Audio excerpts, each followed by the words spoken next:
My TV సిద్దిపేటకు స్వాగతం.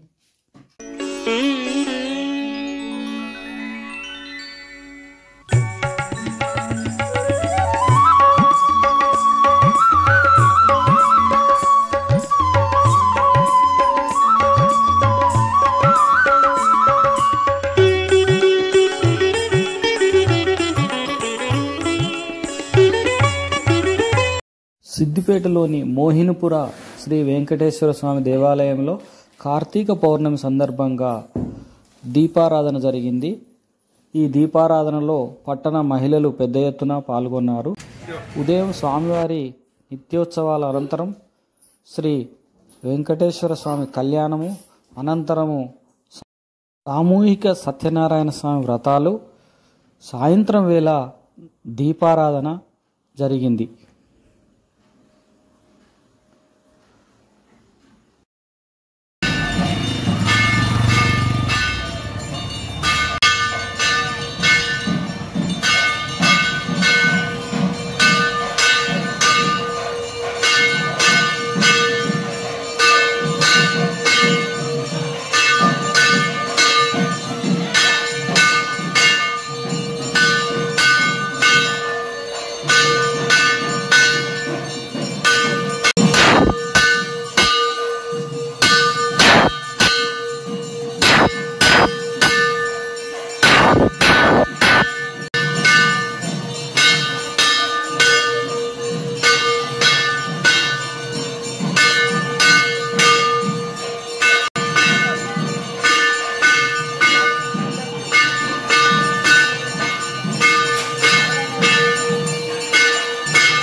శ్రీ వెంకట నివాసాయ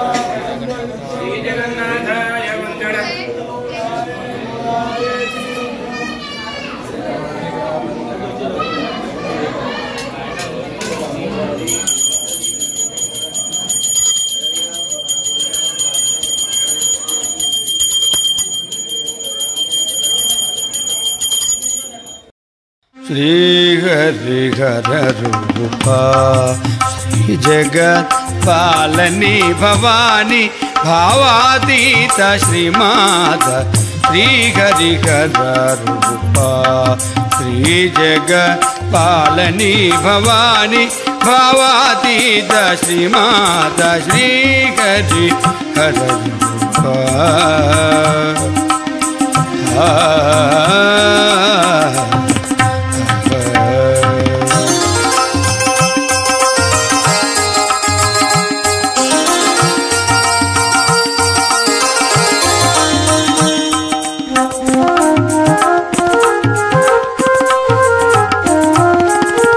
श्रीकरी सुजन दयामयी मौनि हृदि स्थित परमेश शिवे शिवेशि मां पालय श्रीहरिहर रूपा श्री जगत पालनी भवानी भावातीत श्रीमाता श्रीहरिहर रूपा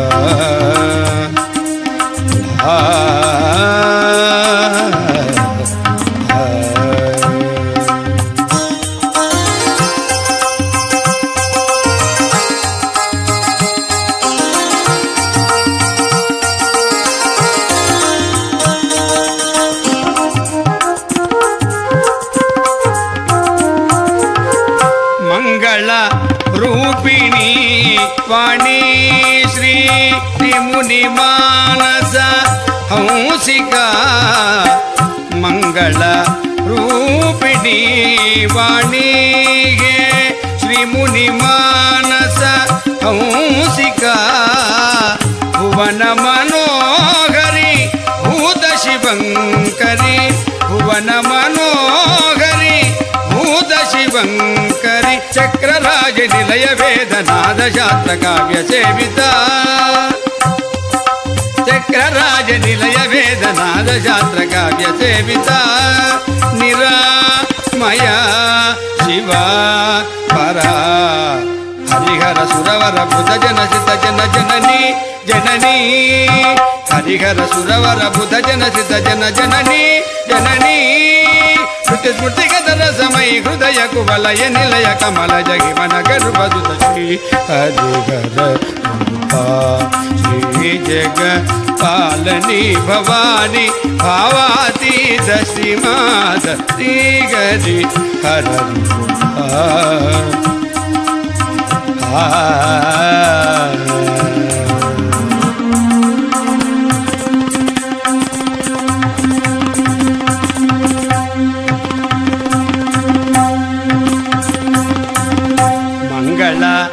आरती माता श्रीमत्करुणामृत सागरा मंगल आरती माता श्रीमत्करुणामृत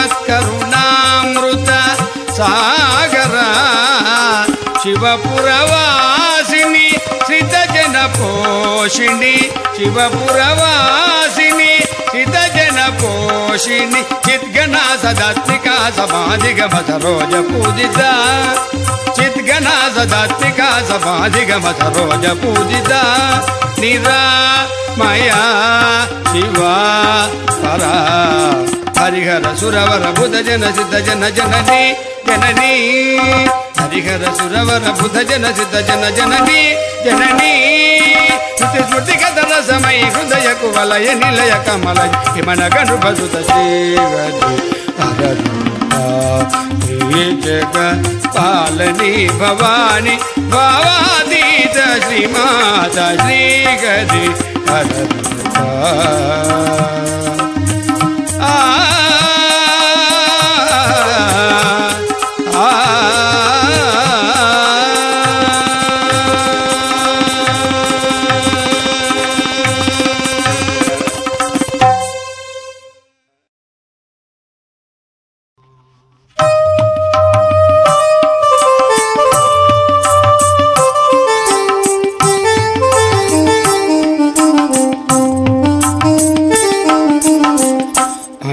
దయామయీ ఆనందమయీ ఆనందమయీ అమిత దయామయీ ఆనందమయీ ఆనందమయీ అమల జ్యోతుల నందుమో చిన్మయీ అమల జ్యోతుల నందుమో చిన్మయీ అమిత దయామయీ ఆనందమయీ ఆనందమయీ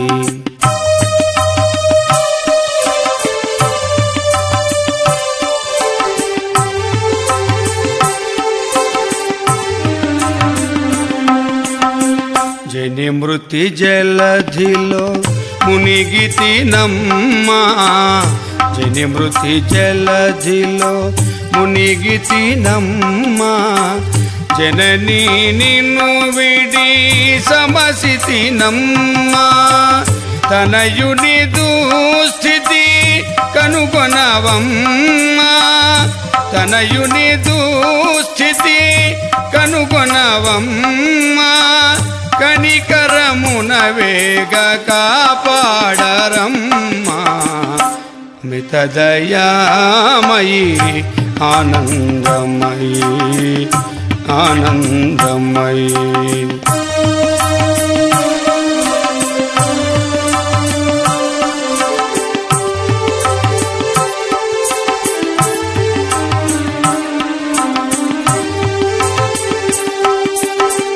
కనబడు జగములు కల్లలేగావా కనబడు జగములు కల్లలేగావా కనబడు జగతికి కళవివేగావా అనయము నీ స్మృతి అమ్మాయిడవా అనయము నీ స్మృతి అమ్మాయిడవా మనమున నీ రూపు గణజేయరావా అమిత దయామయీ ఆనందమయీ ఆనందమయీ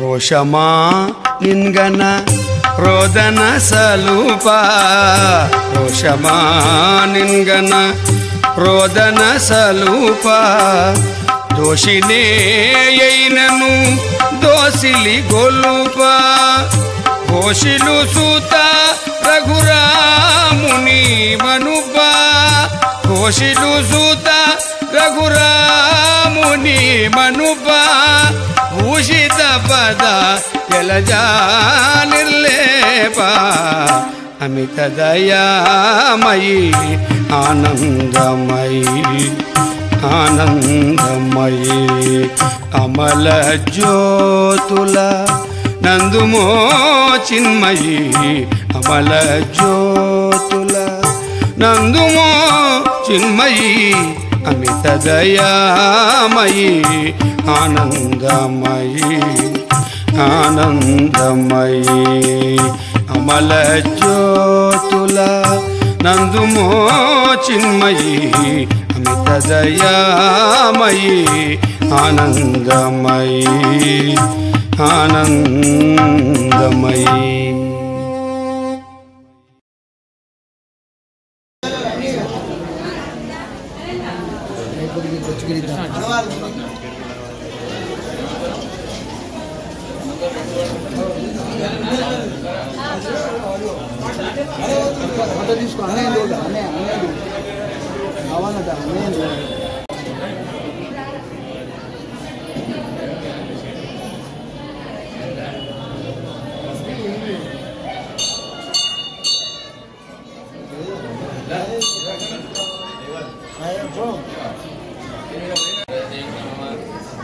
చూడండి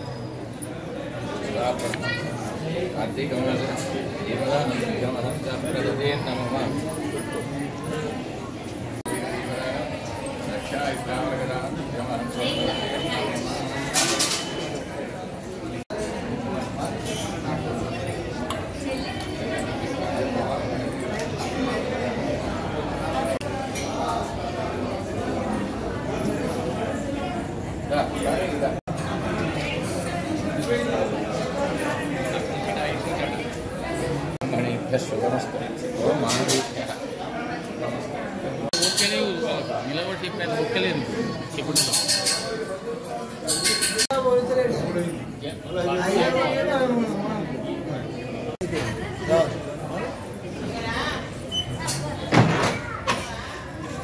ముందుకి బంద్ చేస్తున్నారు.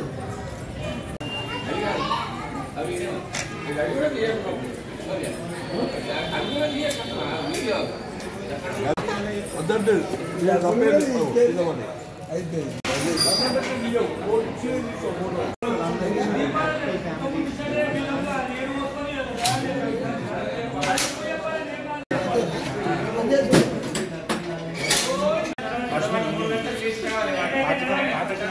సందర్భంగా ఈరోజు దీపారాధన చేశారు.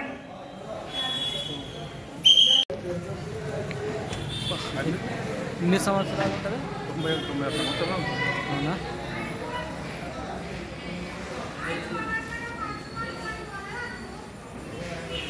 శ్రీ వెంకటాద్రి నిలయ కమలా కాముక పుమాన్ అభంగుర విభూతిండస్తరంగయతు మంగళం శ్రీ వెంకటాచలాధీశం శ్రియాధ్యాసిత వక్షసం శ్రితచేతనమందారం శ్రీనివాసమహం భజే.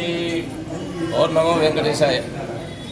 మోహినిపుర సిద్దిపేట గ్రామం మోహినిపుర వీధి పద్మావతి గోదా సమేత శ్రీ వెంకటేశ్వర స్వామి వారి దేవాలయంలో చాతుర్మాస్య అంటే 4 మాసములు ఉంటాయి మనకు. ముఖ్యంగా భారతీయ సనాతన హిందూ ధర్మ సాంప్రదాయాన్ని అనుసరించి 4 పవిత్రమైనటువంటి మాసములు ఉంటాయట. దాన్ని చాతుర్మాస్యం అంటారు. కొంతమంది యోగులు కానీ పీఠాధిపతులు మఠాధిపతులు చాలామంది 4 నెలలు కూడా ఎంతో కఠినమైనటువంటి దీక్షలతోని నియమ నిబంధనలు పాటిస్తూ ఉంటారు. కానీ మనలాంటి సంసారులకు చాలా కష్టం. కానీ కొంతమంది చేసేటువంటి వాళ్ళు ఉన్నారు. ఈ 4 నెలలు కూడా ఉపవాస దీక్షలతో నుండి ఒక్కొక్క నెల ఒక్కొక్క వర్జితం చేయాల్సినటువంటి వస్తువులు ఉన్నాయి. వాటిని వినియోగించకూడదు అన్నట్టు. ఒక నెలలో అంటే చాతుర్మాస్యం ఎప్పుడు ప్రారంభమవుతుంది అని అంటే ఆషాఢ శుద్ధ ఏకాదశి మొట్టమొదటిగా.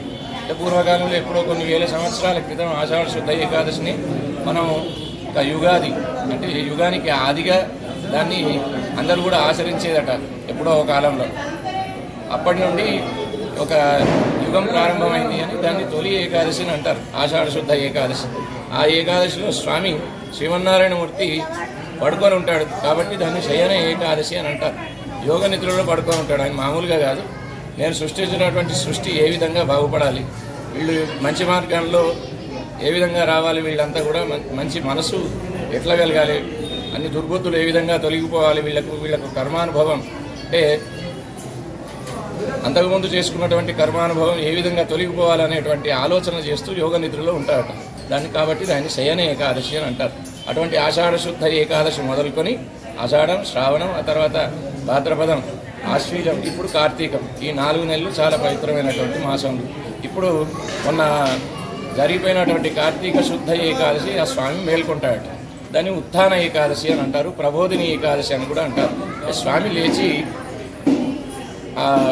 కాస్త అంటే నిద్రలోంచి మేల్కొంటాడు, యోగ నిద్రలు.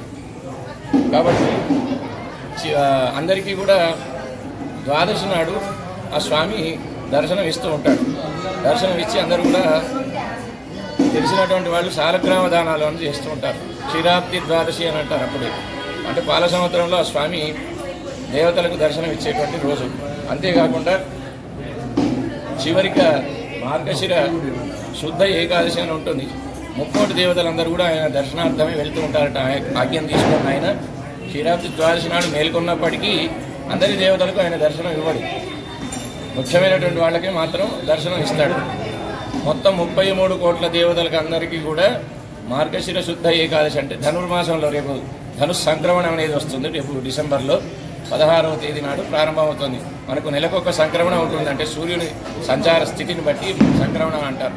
మకర రేఖకు సూర్యుడు తిరుగుతాడు కాబట్టి దాన్ని మకర సంక్రమణం అంటారు. మకర రాశిలోకి ప్రవేశిస్తాడు సూర్యుడు కాబట్టి దాన్ని మకర సంక్రమణం.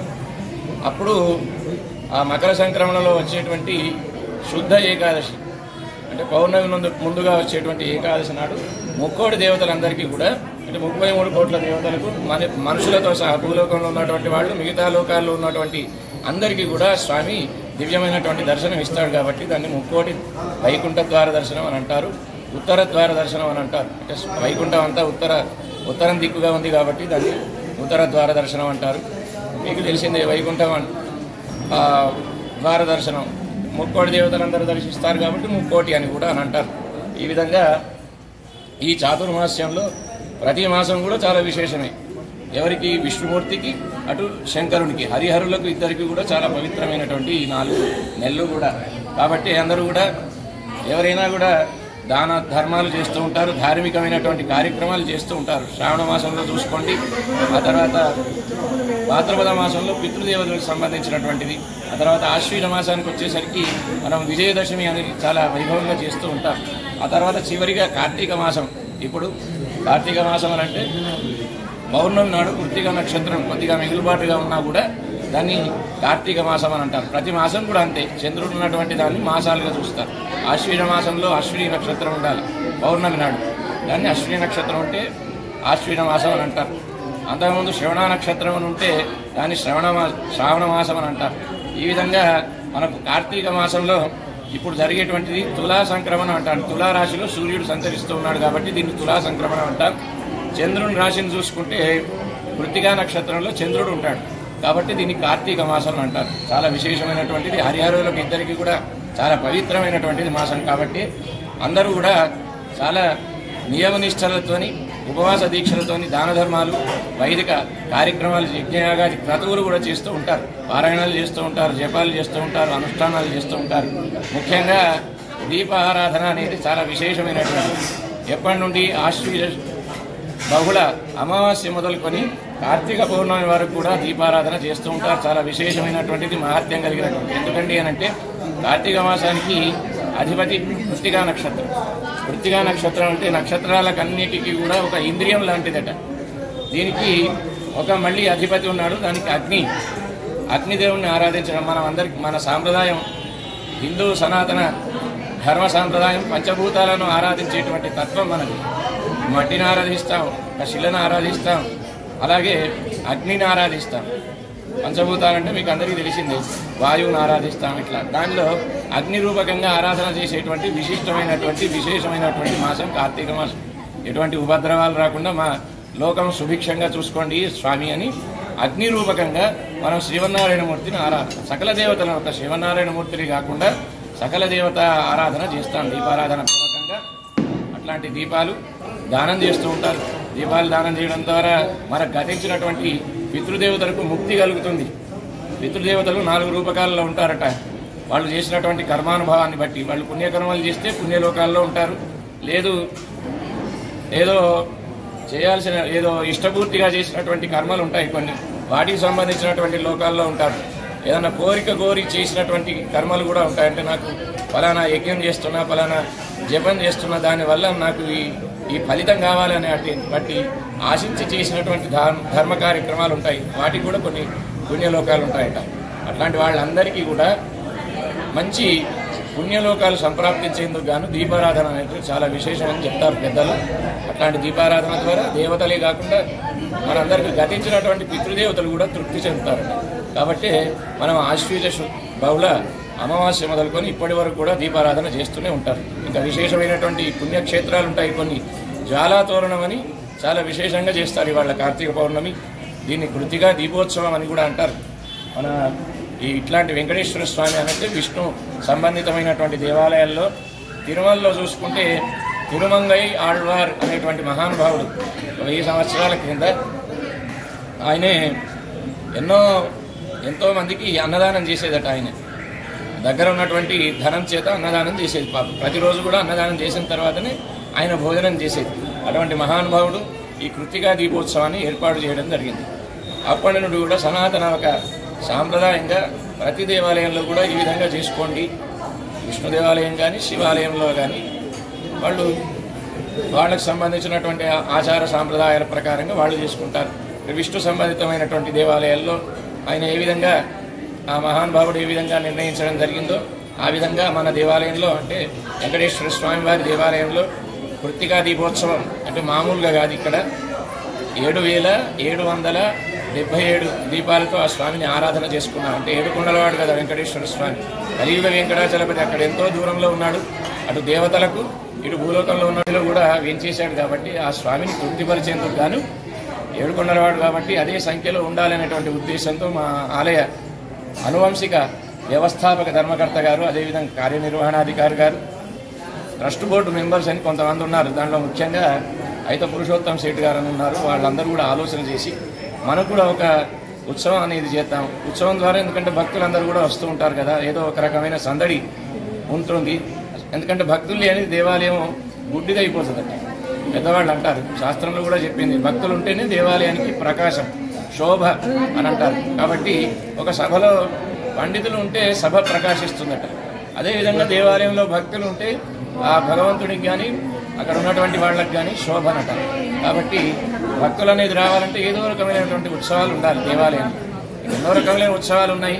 కానీ ఇక్కడి శక్తి అనుసారం నిత్యోత్సవాలు అంటే స్వామికి ఎన్నో ప్రతి రోజు కూడా ఉత్సవమే. ఆయన నిత్యోత్సవం అని అంటారు. నిత్యోత్సవం, పక్షోత్సవం అంటే శుక్లపక్షం, ఆ తర్వాత కృష్ణపక్షాన్ని చేసేటువంటి అమావాస్యకు కానీ పౌర్ణమికి కానీ చేసేటువంటి ఉత్సవాలు ఉన్నాయి.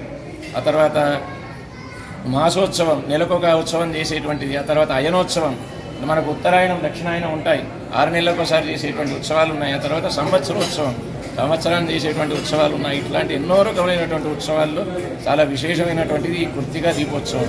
అట్లాంటిది ఈ దీపోత్సవాన్ని మామూలుగా కాకుండా 7777 అంటే సప్తా అనేటువంటి సంఖ్య చాలా గొప్పదట. శాస్త్రంలో చెప్పారు. మనం సప్తాహాలోనే ఎన్నో కార్యక్రమాలు చేస్తూ ఉంటాం.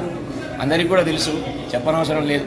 భాగవత సప్తాహం అని, ఆ తర్వాత రామాయణ సప్తాహం అని, ఇట్లా 7 రోజులు కూడా చాలా నిష్ఠతో నియమ నిబంధనలతో చేస్తుంటారు.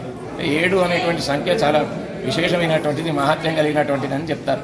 అట్లాంటి ఈ సప్త సహస్ర దీపోత్సవం మన దేవాలయంలో చేసుకున్నాం. తద్వారా మన సిద్దిపేట గ్రామ ప్రజలే కానీ పక్కనున్నటువంటి అంటే పరిసర గ్రామ ప్రజలే కానీ అందరూ కూడా సుభిక్షంగా ఉండాలి. మన గ్రామం, ఆ తర్వాత పక్కన ఉన్నటువంటి గ్రామవాసులు అందరూ కూడా సుభిక్షంగా సస్యశ్యామలంగా ఎటువంటి అతివృష్టి అనావృష్టి అనేటువంటి బాధలు, ఈతి బాధలు లేకుండా ఉండాలనేటువంటి దృష్టితో ఆ స్వామిని ఆరాధన చేసుకున్నాం. కేవలం 7000 దీపాలే కాకుండా మళ్ళీ ఇంకా సప్తవిధ హారతులు అని ఉంటాయి. అది కూడా విశేషమైనటువంటిది. శ్రీశైలంలో చేస్తారు దశవిధ హారతి అని. ఆ భ్రమరాంబ మల్లికార్జున స్వామికి 10 రకాల హారతులు ఉంటాయి. 10 ఒకటి శేషహారతి అని, తర్వాత సింహహారతి అని, ఇట్లా వాళ్ళకు సంబంధించిన అంటే శైవ ఆగమానికి సంబంధించినటువంటి రీతిలో మాకు ఇక్కడ విష్ణువు సంబంధించినటువంటి ఆగమ సాంప్రదాయాన్ని అనుసరించి మాకు ఇక్కడ 7 హారతులు, ఆ తర్వాత 12 హారతులు, 16 హారతులు అని ఉంటాయి. దాని ప్రకారంగా సప్తవిధ హారతులు అవి కూడా ఏర్పాటు చేయడం జరిగిందంటే, మొదటి హారతి ఆ స్వామివారి పాదాల సూచకంగా తిరునామాలు అని అంటాం. ఎవరైనా కానీ ఆయన పాదాలని మనం పట్టుకోవాలి. పాదాలను పట్టుకుంటే మనందరినీ కూడా చల్లగా కాపాడుతాడట. శిత చేతన మందారం అంటే ఆయనను ఆశ్రయించిన వాళ్ళందరికీ కూడా ఒక కల్పవృక్షంగా ఉంటాడట. పిచ్చి పిచ్చి కోరికలు కోరని అంటారంటే వాళ్ళకి ఏదో పనికిరాని కోరికలు, వాళ్ళు హిరణ్యాక్షుడు కోరినటువంటి కోరికలు కోరవద్దు అని చెప్తుంది శాస్త్రం. అట్లా కోరనటువంటి వాళ్లను సంపూర్ణమైనటువంటి విశ్వాసంతో ఆయన కాళ్లను పట్టుకుంటే అంటే దాన్ని శరణాగతి అని అంటారు. అట్లా శరణాగతి చేసినటువంటి వాళ్లకు నేను ఒక కల్పవృక్షం కామధేనువులాగా ఉంటాను అని చెప్పాడు స్వామి. కాబట్టి దాని సూచనగా ఆయన నామాలను ధరించాడు. తిరునామాలు అని అంటారు. అట్లాంటి తిరునామాల హారతి మొదటిసారిగా ఇస్తారు. ఆ తర్వాత రెండవసారి, మూడవసారి శంఖచక్రాలు ఆయన ధరించినటువంటి ఆభరణాలు అవి దుష్టులకేమో చాలా భయంకరంగా ఉంటాయట. దుష్టులకు ఒక ఆయుధంలాగా కనిపిస్తూ ఉంటాయి మంచి మనస్సు లేనటువంటి వాళ్లకు. మనలాంటి మంచి ప్రవర్తన ఒక సద్బుద్ధి కలిగినటువంటి వాళ్ళకేమో ఒక ఆభరణంలాగా ప్రకాశిస్తూ ఉంటాయట. అట్లాంటి శంఖ చక్రాలతో కూడుకున్నటువంటి హారతులు ఇస్తారు, 2 హారతులు. ఆ తర్వాత అమ్మవారి ఒక హారతి అంటే లక్ష్మీ అమ్మవారు. లక్ష్మీ అమ్మవారు లేనిదే ఆ స్వామి లేడు కాబట్టి నిత్యాన పాయిని అంటారు. ఎప్పుడు కూడా విడిచిపెట్టినటువంటిది అమ్మవారట. కాబట్టి ఆయన వక్షస్థలంలో వేంచేసి ఉన్నది కాబట్టి ఆయన శ్రీనివాసుడు అని కూడా అంటారు, మీకు అందరికీ కూడా తెలిసిందే. అటువంటి శ్రీనివాసునికి లక్ష్మీ అమ్మవారి రూపకంగా ఒక హారతి. ఈ విధంగా 4 హారతులు అయ్యాయి. ఆ తర్వాత శేషహారతి.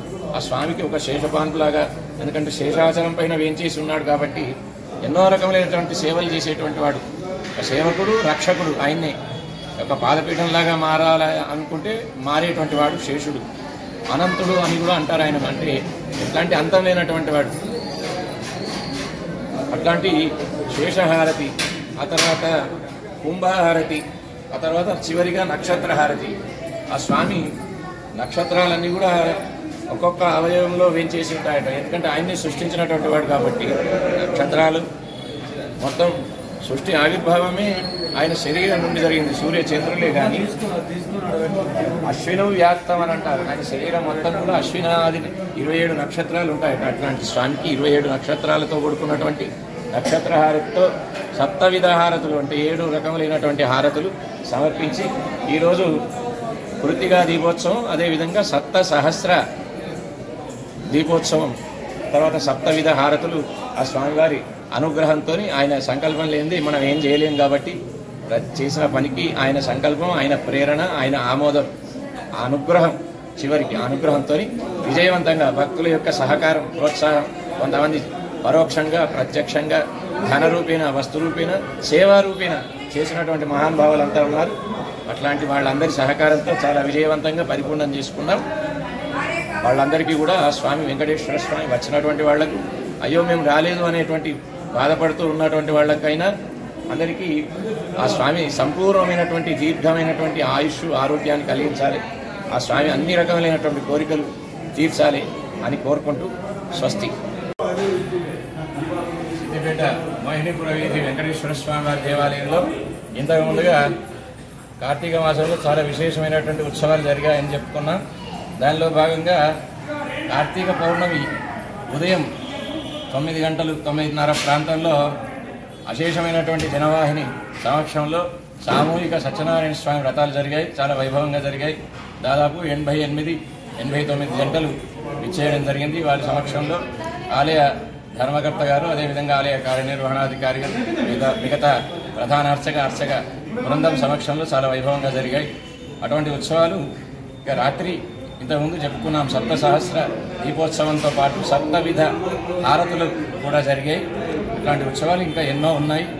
తర్వాత రాను డిసెంబర్లో ధనుర్మాస ఉత్సవం అనేది కూడా చాలా విశేషంగా జరుగుతుంది. ఆ తర్వాత వైకుంఠ ఏకాదశి ఉత్సవం అనేది కూడా ఈ దేవాలయంలో జరుగుతుంది. కాబట్టి భక్తులంతా కూడా గమనించి వాళ్ళంతా కూడా ఎందుకంటే హిందూ సనాతన ధర్మం మనం పాటిస్తూ ఉన్నాం కాబట్టి భక్తులంతా గమనించి ఈ దేవాలయానికి వచ్చేటువంటి భక్తులంతా కూడా మన ఆచారం, మన సాంప్రదాయాన్ని పాటిస్తూ దేవాలయానికి రావాలని కోరుతూ ఉన్నాం. అంతే. కార్తీక మాసం సందర్భంగా ఈరోజు వెంకటేశ్వర్ల గుడికి వచ్చి దీపారాధన చేసినాము. అయ్యవారికి సాహిత్యం చేసినాము. కార్తీక పౌర్ణమి రోజున వెంకటేశ్వర స్వామిని దర్శనం చేసుకోవడానికి వచ్చినాం. భక్తులు దానం చేయడానికి వచ్చినాం.